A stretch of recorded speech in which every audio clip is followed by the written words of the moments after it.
Hi, welcome to the video. Today I'm going to cover a piece of Paganini's Moto Perpetuo violin piece that translates as perpetual motion, which as you can see is an apt name because it basically goes solid 16th notes for the entire thing until then. But excuse me. We're just going to play a small piece of it though.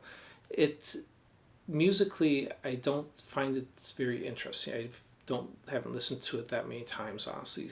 But as an exercise, I think it's great because what it does is without the variation on rhythms and pause on and create melodies on it, it instead creates a ton of different variations within the scale run itself.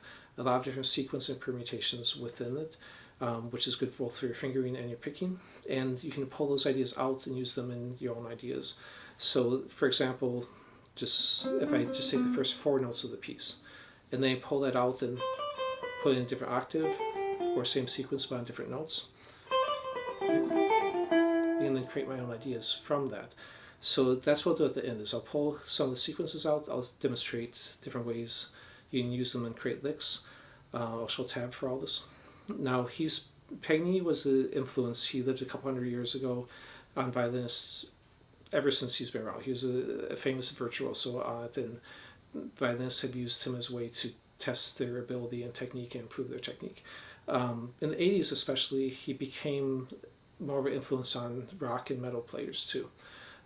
You had people like Yngwie Malmsteen, Steve Vai, Jason Becker, Paul Gilbert, who all either performed bits of his music or listed him as an influence on it and said that they practiced his stuff as a way to improve their technique. And even when I was at Musicians Institute, my first exposure to this piece, Moto Perpetuo, it was used as a part of a performance test that you had to, with your private instructor, demonstrate that you could play it, along with a number of other things. So I'm going to go ahead and jump into it and play it slow first. The whole thing fits in the key of C major, or the scale of C major.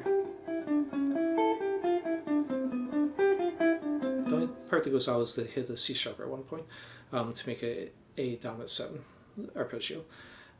Because it is just an excerpt, how it ends is on that B note, which doesn't sound resolved. You could either immediately start back over, or you could just cut a note off the end and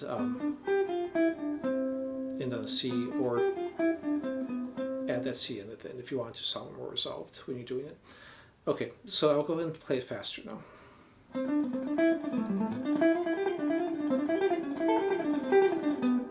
Okay, so that's a little bit faster. Now I'll go ahead and start pulling some of the sequences out, because again, to me, that's the main thing on. So the first one is the one I already demonstrated. So I'll show you how I do this. Basically, what I'm thinking of as sequence is just a pattern. So I need to put the notes into numbers, because I'm not necessarily going to use the same letters. So it might not still be a B, C, and D, but it's going to be in the same order. So usually I'm going to think of either my lowest or my highest note as my 1. So in this case, I'm starting in the middle, so I could go either direction. I could go 2, 3, 2, 1 in my mind, or I could think of it as 2, 1, 2, 3. Either way, we'll think of it as 2, 3, 2, 1 for right now. So then I could move that through the whole scale if I wanted to. I could put in any scale. If I wanted to put in A minor, 2, 3, 2, 1, I could do that, and then just move it up. So you can do that either direction. So I'm going to just put it up here, and I'm going to move that B note to the second string. So, and then I'm also going to put it right here. So now if I do the whole lick, it's going to sound like this, and I got a couple arpeggios in. Or faster. Okay, now the next, and again, I'm just going to scratch the surface on this. There's so many different sequences you can pull out of this, but I'm going to show a variety of ones. So I'll go and just jump to a second grouping of 4 notes. So that's what it is. So if I think of this is my 1 now, my first note, it just goes 1, 2, 3, and back to 1. So again, you put that 1, 2, 3, 1, and work it through the scale, or the other direction. Before I get into this 1, 2, 3, 1, let me mention my video is simple fast scale runs. That first sequence, the 2, 3, 2, 1, I demonstrated lick in there that's like this. And I do ascending and descending. So if you want to check out more ideas with that sequence, the first one I did, look up in the corner and I'll have a link to it. So now again, the second one, basically I'm going to do, the lick will be 1, 2, 3, 1, and then we're reversing. I'm going to do ascending and descending. And then just do a scale run, so. And that would be that. And now the third one we do is, and this comes, I forget, about 9 beats into the piece, the exercise. So if I again put this into what's the sequence, well, this is 1, 2, 3, and then back to 2. So all these are fairly similar, but yet they have different sounds. And that's where you can still create a ton of different variety of licks. So in this case, I'm going to go something different. Instead of doing it as a scale, I'm going to put that sequence into arpeggio. So this could be considered an E minor 7 arpeggio or a G6 arpeggio. So basically I'm going to go up this arpeggio and count them 1, 2, 3, and then back to 2. And then do the same thing, and then I'm just going to end just going to 1 to 3. So it's, so that would be that lick. So again, you don't have to limit these sequence numbers to just other scales. You can apply them to arpeggios too. So the next one we do is from one of the arpeggios. So these arpeggios at the end of it, and then also these here, they have a similar sound. They're both dominant 7 arpeggios, starting from the 3rd instead of the root, and then ending on the 7 instead of ending on the root. So if I played the whole arpeggio, the first one's doing an A major triad, but then they add the 7th at the end. So if I played it in order the way I normally play A dominant 7,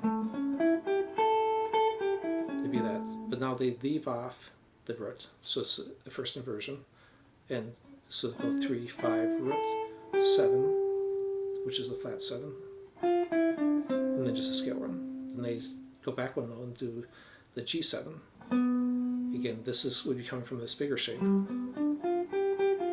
like the G7, starting on the 3rd again, so same inversion. 3, 5, root, 7, and then do a scale run. So if you find a pattern like that, you don't necessarily have to create a new lick. Maybe just find other arpeggios that you can use that in other fingerings. So let's say I wanted to do from a C major, I could then go from the 3 here, 5, and I could go back here for the 7, but I'm going to reach forward for that same note. And just the same scale right then. Nothing's playing right now. Okay, Google started talking for no reason.